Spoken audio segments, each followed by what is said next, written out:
So guys, second day natin today. Dapat meron tayong session kay Coach Nadal, kaya lang nag-cancel daw yung sabay ko sa klase. Dito tayo pa rin sa power play. Wala ko ngayon dalang used ball guys kasi dapat nga attend ako ng session. Pagka 30 minutes, footwork drills na lang tayo siguro, yung 6 corners. Kesa umuwi tayong luan ngayon. So tara! So ayun, tamang 6 corner shuttle drills lang tayo kahit wala naman shuttlecocks. Ang ginawa ko nga dito, 10 reps and then 3 sets per corner. Kakaiba nga yung feeling kasi first set pa lang grabing hingal. Yung main na struggle ko dito guys sa pagle-left hand ko. Dahil mahina yung muscles ko sa left legs, hamstring, yung quads, tsaka tong left.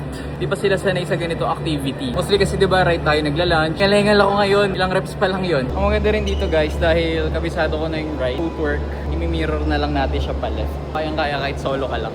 Within 10 minutes nga lang tapos ko agad tong shuttle run. Kung i-compare ko nga no first day, mas hindi nakakalito ngayon. Amin natin ngayon guys yung world balance. High wind M. Migas-gas agad yung right oh.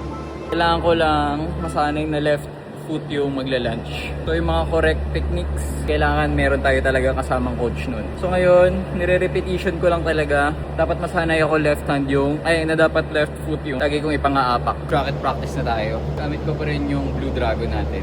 For the first few minutes nga, grabe, sobrang awkward nung feeling. Hindi pa nga rin talaga sanay itong left hand ko humawak ng raketa. Kahit nga 5 lang tong racket ko, parang ang bigat-bigat niya i-swing. Pero syempre, katulad ng ibang bagay, practice makes you perfect, kaya tsatsagain natin to. More than enough na nga tong 30-minute session kasi parang sobrang sore na nung left leg ko. So guys, patay na tayong ilaw. Yun yung 30 minutes natin ang training for today. And sana yung third day natin, kasama si Coach Nadal bukas, makatama na ako ng shuttlecock.